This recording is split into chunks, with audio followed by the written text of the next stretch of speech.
Hello everyone, welcome back to Ninja Prep. This is Kapil Goyal, your educator and mentor for PG Physics.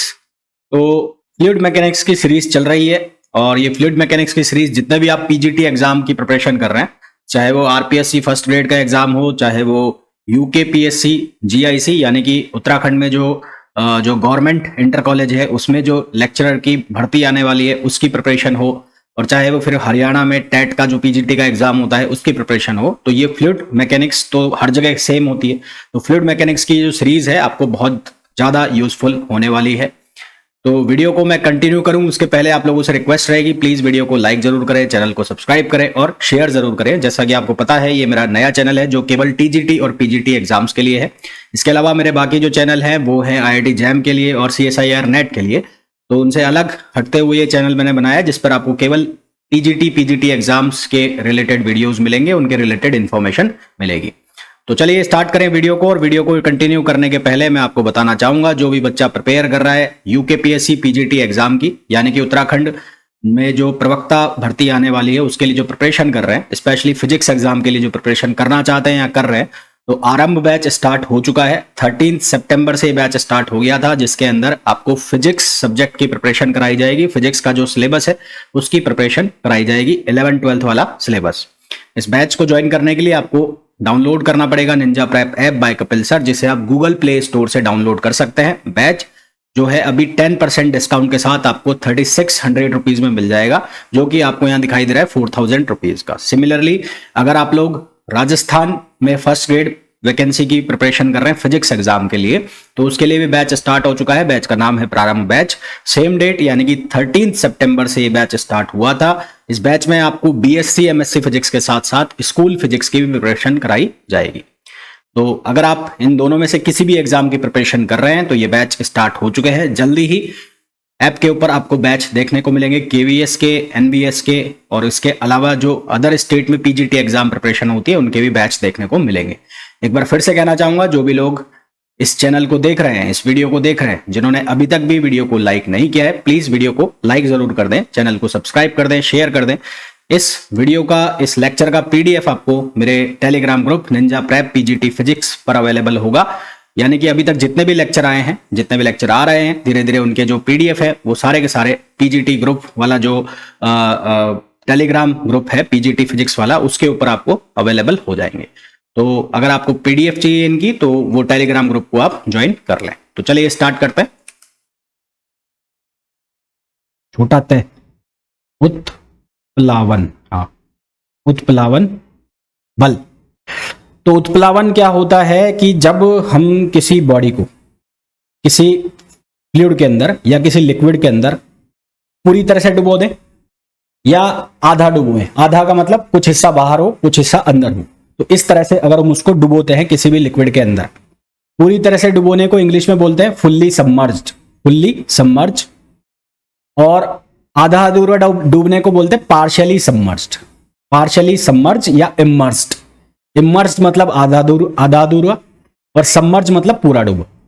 तो उसको जब हम डुबोते हैं liquid के अंदर या फ्लूइड के अंदर, तो फ्लूइड उसके ऊपर एक फोर्स लगाता है, रिएक्टिव फोर्स लगाता है। ये रिएक्टिव फोर्स की जो वैल्यू है वो बराबर होती है weight of fluid, wait of fluid, weight of the displaced liquid. जितना लिक्विड डिस्प्लेस हुआ है उसके वेट के बराबर होती है।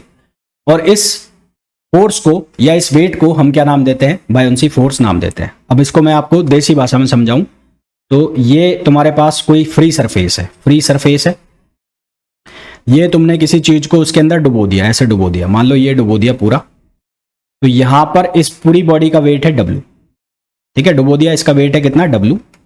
तो जो भी इसमें लिक्विड भरा हुआ है, जो भी यहां पर लिक्विड भरा हुआ है, ये लिक्विड क्या करेगा? इसकी बॉटम की सरफेस जो है, बॉटम की सरफेस, यहां पर एक प्रेशर लगाएगा, फोर्स लगाएगा।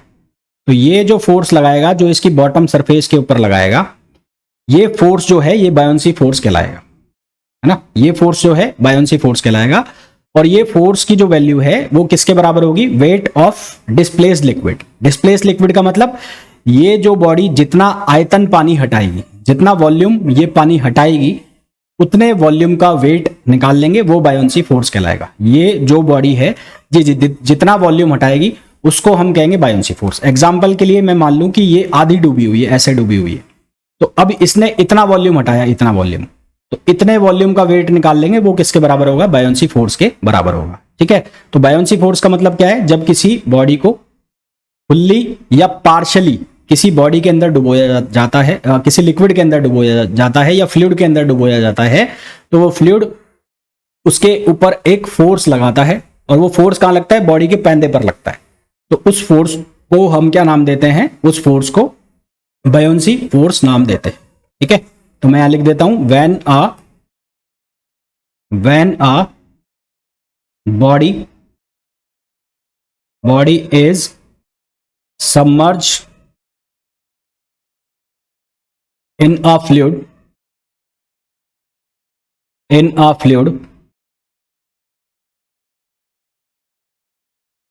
fully or partially, then a reactive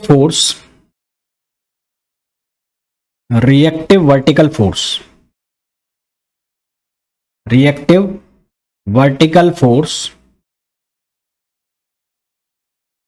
offered by fluid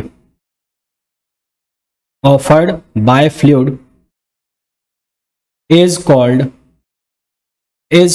buoyancy force, इस फोर्स को हम क्या नाम देते हैं? Buoyancy force. ये बायोंसी फोर्स कहां से पास होगा? ये बायोंसी फोर्स उस सेंटर ऑफ ग्रेविटी से पास होगा जितना हिस्सा लिक्विड का डूबा हुआ है।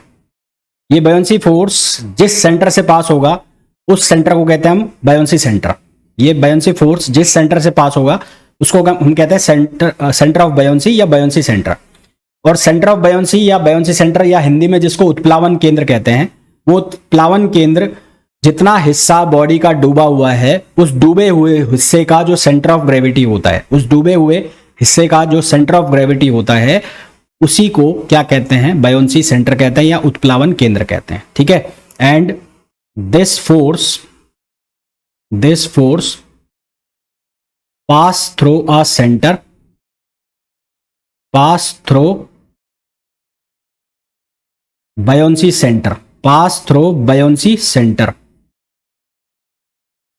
पास through buoyancy centre. Buoyancy centre क्या है? बायोंसी सेंटर है, बायोंसी सेंटर क्या है? बायोंसी सेंटर है centre of gravity, centre of gravity of the part of body in liquid, in fluid के अंदर बॉडी का जो पार्ट है, उसकी जो सेंटर ऑफ ग्रेविटी है, उसको हम क्या कहते हैं? बायोंसी सेंटर कहते हैं। ठीक है, ये क्वेश्चन भी आपसे पूछा जा सकता है, तो ये इंपॉर्टेंट चीजें हैं। अब आता है उसके बाद एक बहुत इंपॉर्टेंट प्रिंसिपल जिसको हम कहते हैं आर्किमिडीज का प्रिंसिपल। आर्किमिडीज का प्रिंसिपल ये कहता है कि जब किसी बॉडी को आप किसी फ्लूइड में डुबो देते हो पूरी तरह से या आधा अधूरा, तो उस बॉडी का जो वेट है, वो बराबर होता है किसके? जो फ्लूइड उसको ऑफर कर रहा है एक फोर्स, जिसको आप बायोंसी फोर्स कह रहे हैं, उस फोर्स के बराबर होता है। और वो जो बायोंसी फोर्स है वो किसके बराबर होता है? वो बराबर होता है weight of fluid displaced. Body द्वारा जितना आयतन हटाया गया है, उस आयतन के वेट के बराबर वो बायोंसी फोर्स होता है। इसको हम क्या नाम देते हैं? इसको हम नाम देते हैं आर्किमिडीज प्रिंसिपल। ठीक है, तो according to Archimedes principal,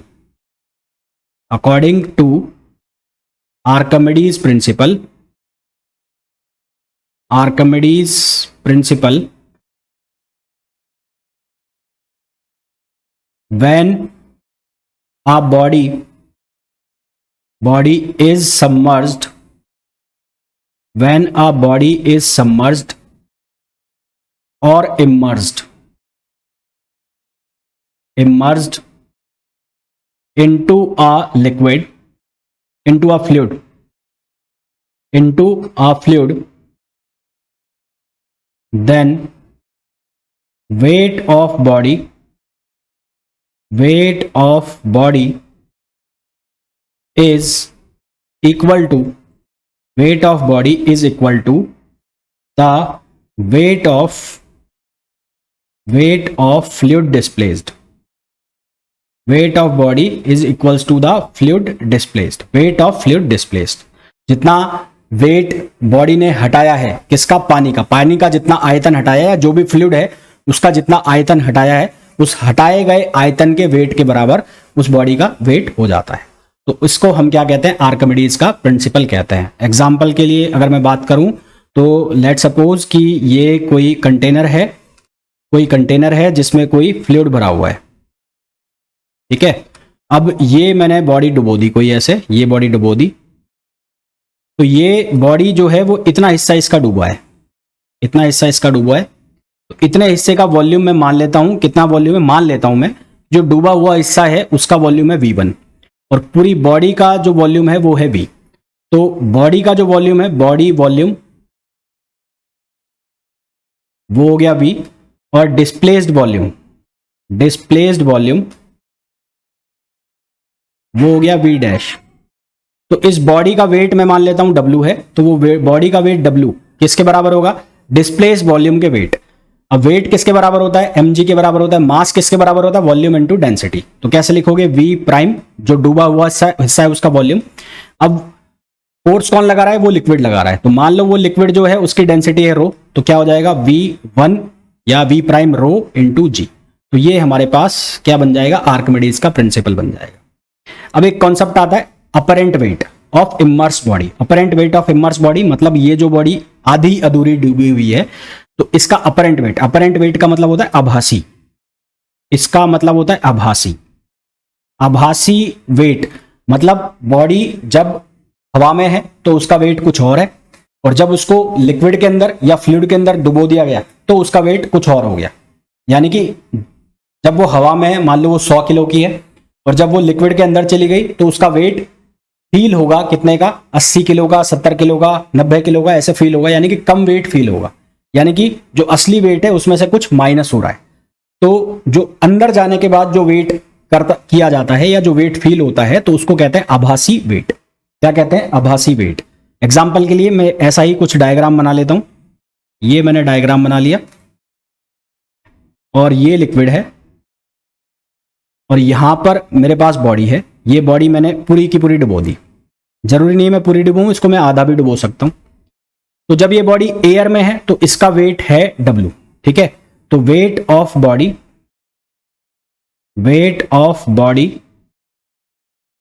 in air, इसका वेट है W। और weight of body in liquid, तो weight of body in liquid या इन फ्लूइड करके लिख देता हूं तो ज्यादा बेटर रहेगा, इन फ्लूइड। तो फ्लूइड के अंदर जब बॉडी जाएगी, तो फ्लूइड के अंदर गई तो उसके ऊपर बायोन्सी फोर्स भी लगेगा, है ना। क्या लगेगा, बायोन्सी फोर्स लगेगा। तो ये जो wait of body in fluid हम मेजर करेंगे, इसी को हम क्या नाम देंगे, अपरेंट वेट, यानी कि आभासी वेट, अपरेंट वेट। और इसको मैं एक और नाम दूंगा लॉस इन वेट, क्योंकि बायोन्सी फोर्स उस वेट को क्या कर रहा है, कम कर रहा है। तो वो किसके बराबर होगा, वो होगा एक्चुअल वेट। एक्चुअल वेट कौन सा होगा, जो हवा में वेट मेजर किया गया है वो एक्चुअल वेट है, माइनस क्या कर दोगे आप, बायोन्सी फोर्स। तो बायोन्सी फोर्स किसके बराबर होता है, जितना वॉल्यूम हटाया उसके बराबर होता है। तो अगर ये पूरी की पूरी डूब गई तो पूरा का पूरा वॉल्यूम हटा दिया, मतलब जितना बॉडी का वॉल्यूम है उतना ही वॉल्यूम उसने हटाया है। तो एक्चुअल वेट अगर मान ले बॉडी का जो वॉल्यूम है वो V है, और जो बॉडी की डेंसिटी है वो सिग्मा है।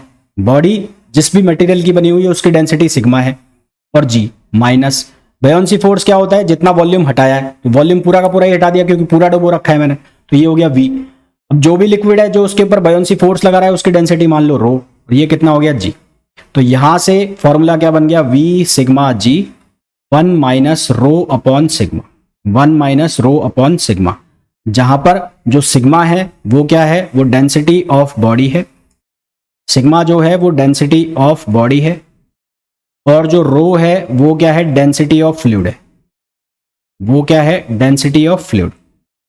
रो जो है वो क्या है, डेंसिटी ऑफ फ्लूइड है, और जो सिग्मा है वो क्या है, डेंसिटी ऑफ बॉडी है। तो इसको हम कहते हैं अपरेंट वेट। इस तरह के क्वेश्चन आपसे काफी बार पूछे जाते हैं। जैसे कि आपको बोल दिया कि एक बॉल है, बॉल का वेट एयर के अंदर 120 किलोग्राम है, तो 120 किलोग्राम का मतलब है उसको जी से मल्टीप्लाई करोगे तो वेट आएगा, 120 किलोग्राम मास हो गया। आपसे पूछा कि उसको अगर मैं पानी में डुबो दिया, उसको अगर पानी में डुबो दिया, पानी का मतलब ऑटोमेटिकली अंडरस्टूड है कि उसकी डेंसिटी 1000 है, आपको गिवन नहीं होगा। तो अगर उसको पानी में डुबो दिया जाए तो इसके वेट में कितनी हानि होगी, या उसके वेट में कितना लॉस होगा, या उसका अपरेंट वेट क्या होगा। तो ये 3 तरीके से क्वेश्चन पूछा जा सकता है। तो निकालोगे कैसे, ऐसे निकालोगे जैसे मैंने आपको बताया। ठीक है, तो ये हमारे पास किसकी गणित आ गई, ये आ गई अपरेंट वेट की। तो मैं एक बार वापस से फॉर्मूला लिख देता हूं। तो loss in weight, loss in weight, loss in weight किसके बराबर हो गया, V sigma g 1 minus rho upon sigma. इस लॉस इन वेट को ही नाम देते हैं अपरेंट वेट। फिर मैं बात कर लेता हूं law of flotation. Flotation, float करना मतलब होता है तैरना। तो लॉ ऑफ फ्लोटेशन कहता है कि जब भी कोई बॉडी किसी फ्लूइड के अंदर पूरी तरह से डूबी है या आधी अधूरी डूबी है, तो वो पानी के अंदर कब तैरेगी, उस फ्लूइड के अंदर कब तैरेगी, तो वो चीज हमें किससे पता लग रही है, लॉ ऑफ फ्लोटेशन से पता लग रही है। तो a body will float in a fluid, a body will float in a fluid when weight of body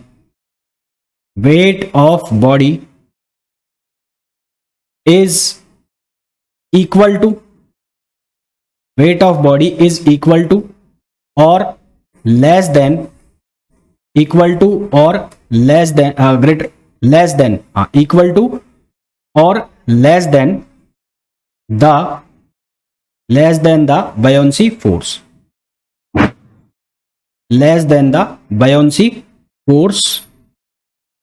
of the fluid।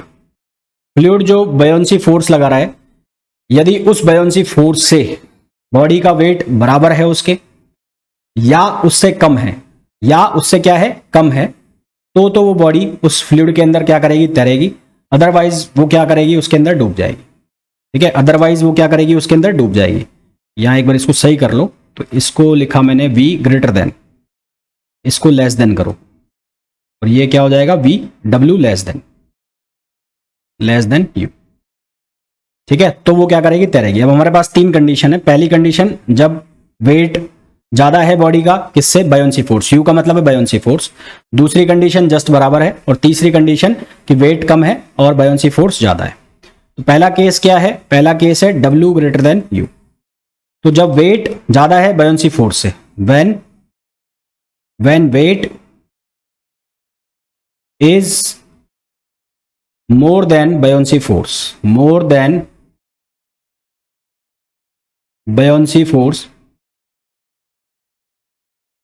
buoyancy force, then body will sink down। sink down का मतलब होता है नीचे डूब जाना, तो बॉडी डूब जाएगी। दूसरा, W बराबर U, जब वेट ऑफ बॉडी जस्ट बराबर होगा किसके, buoyancy फोर्स के। ठीक है, weight of body equals to buoyancy force. तो अगर ये कंडीशन है तो उस केस में क्या होगा, बॉडी पूरी की पूरी अंदर डूबी हुई है। देखो, पूरी की पूरी अंदर डूबी हुई है, पूरी की पूरी क्या डूबी हुई है, अंदर डूबी हुई है। Then body will submerge into the liquid, है ना, submerge into the liquid and float. Body is submerged into the fluid, in the fluid and floats. और क्या करेगी, तैरेगी। वो अंदर तो चली जाएगी, पर अंदर जस्ट सरफेस को टच करती रहेगी, सरफेस के ऊपर, सरफेस के आसपास ही रहेगी और तैरती रहेगी। तीसरी कंडीशन कि W लेस देन U, जब W लेस देन U होगा तो उस केस में क्या होगा कि बायोन्सी फोर्स ज्यादा हो गया और वेट जो है वो कम हो गया। तो बायोन्सी फोर्स उसको निकाल के बाहर फेंक देगा। जैसे हम पानी का मग डुबोते हैं तो वो मग कहाँ आ जाता है, बाहर आ जाता है पानी में। तो क्योंकि बायोंसी फोर्स क्या आ रहा है, ज्यादा आ रहा है, तो इस केस में कुछ हिस्सा कहाँ रहेगा, लिक्विड के अंदर रहेगा, और कुछ हिस्सा कहाँ रहेगा, लिक्विड के बाहर रहेगा, जैसे कि ये वाला केस। तो कुछ हिस्सा बाहर है और कुछ हिस्सा कहाँ है, अंदर है। तो यहां पर क्या होगा, weight of body less than buoyancy force, weight of the body is less than buoyancy force, and in this case body is partially submerged, partially submerged का मतलब है वो उसका कुछ हिस्सा डूबा हुआ होगा और कुछ हिस्सा क्या होगा, बाहर होगा। तो इसको हम कहते हैं लॉ ऑफ फ्लोटेशन। अब लॉ ऑफ फ्लोटेशन की अगर मैं बात करूं तो इसके बेस पर एक हम कॉन्सेप्ट बनाते हैं, fractional submerge volume of the floating body. मतलब इसका मतलब है कि हमारे पास कोई बॉडी है, वो किसी फ्लूइड में डूबी हुई है और इसका ये हिस्सा बाहर है और कुछ हिस्सा अंदर है। तो टोटल वॉल्यूम ऑफ बॉडी वो लिख लिया मैंने सिग्मा, और बॉडी का जो हिस्सा डूबा हुआ है उसका वॉल्यूम लिख लिया मैंने V prime. Volume of body inside the fluid, इसको लिख लिया मैंने सिग्मा प्राइम। क्या लिख लिया, V prime, sorry V prime. इसको क्या लिख लिया, वी प्राइम, और इसको लिख लिया वी प्राइम, और इसको मैंने क्या नाम दे दिया, वी नाम दे दिया, वी। तो आर्किमिडीज का प्रिंसिपल क्या कहता है कि दोनों का जो वेट है वो इक्वल होगा। तो वेट ऑफ बॉडी बराबर होगा वेट ऑफ फ्लूइड डिस्प्लेस्ड,